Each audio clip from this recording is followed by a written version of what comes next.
I thought I would start with the first teacher I remember drawing. Because when I was young, one of the first places I learned to be a cartoonist was in class, when I would draw my teachers. So the first teacher I remember drawing was when I was about 10 years old. And it was in school, and it was during music class.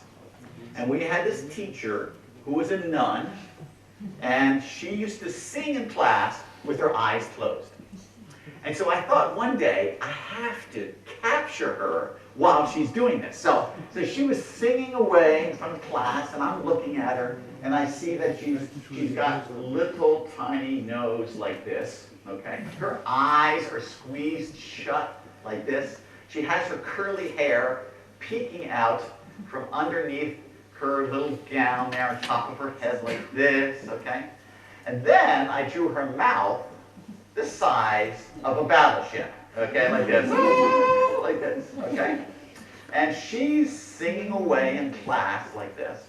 And I'm 10 years old, and then I'm just drawing it for me, except the girl sitting next to me saw the cartoon, grabbed it off my desk, had a little giggle, passed it to her, the person, and soon the cartoon was circulating around the class, and I was a star. Okay, I was a star. I was a star for about 5 minutes until the nun saw the cartoon. Okay? And she did something that you don't expect to happen in many classes today. She took me by the ear down to the boys' room, and she made me take a bite out of a bar of soap. And she said, "Don't you ever draw another cartoon like that again." And I've been doing them ever since. Okay? Ever since. I haven't stopped. But as it turns out, this teacher was the best teacher I ever had as a cartoonist. Because she taught me 3 important lessons. She taught me first that a cartoon people respond to immediately. When you see a cartoon, it takes you 2 seconds. It takes you maybe 5 seconds to fully understand and interpret a cartoon. And so people respond quickly. Second thing I learned is that those people under the thumb of power, those people who are just like your average people, they respond very well to cartoons that take on the powerful people. But I also learned that the powerful people do not respond the same way as the people who are your ordinary folks. And so she taught me a great lesson about being what I do, a political cartoonist. So one of the things as a cartoonist, in addition to being able to draw faces of politicians, you also employ symbols of nations in order to help tell the stories that you want to do. So here's a cartoon. This is a cartoon about America using, of course, the American symbol, Uncle Sam, many people know. And here it says, what foreign enemies think Americans are looking for, world control. What Americans are really looking for is remote control. Okay? So that's kind of what the situation's like. It's not as bad as everybody might think. And then here's a cartoon I want to show you that goes over several panels. It tells a little story, and it's about what happened in the decade, in the last 10 years, with America's relationship abroad. This is Uncle Sam. He sees Afghanistan. Afghanistan's a bit of a beehive, and what happens when he goes after it? Oh dear, not so good.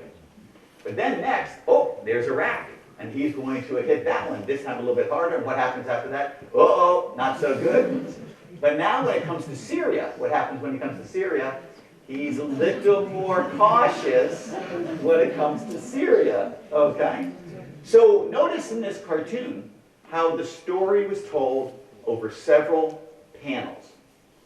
So when you're a cartoonist, sometimes you have to tell a story in one panel, sometimes you tell it in several panels, because it can unload and tell the story more effectively in that way.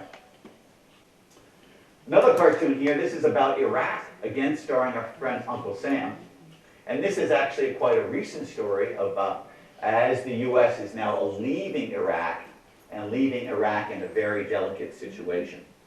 Now, you probably already noticed that some of the cartoons that I'm doing are very critical of America, and it's true.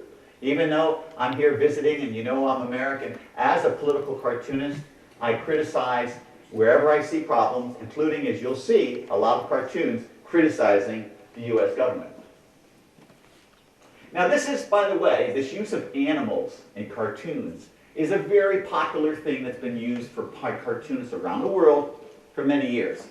And I wanted to show you this story, which is an interesting story that took place 100 years ago in a state very near to where I live in Maryland. You can see there's a politician being drawn as a parrot.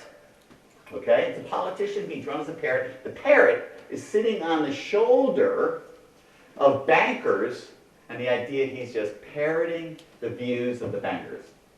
Well, this politician didn't like this very much. He did not like being drawn as a parrot. So when he became the governor of the state, he passed an anti-cartoon law. And the law said you cannot draw politicians as birds, as insects, as fish, or any other such living things. Well, a few days later, the cartoonist from the newspaper then drew the politicians as a dying tree, as a small potato, as a beer mug, and all these various different things. The idea that they're saying, no, if you try to suppress satire, you will find a new way out. Well, the law was thrown out, but it was one of several laws that was passed trying to suppress cartoons. And there is this great instinct in society and for powerful people to have their faces done in caricature, which, as you can imagine, if I took your face and I made a caricature of your face and I put it on the front of the newspaper and 1 million people were going to see it, you would not be so happy. And there's a great tendency, there's a great temptation to try to stop that from happening. But really, to me, a mature society is one that can endure this kind of cartoon.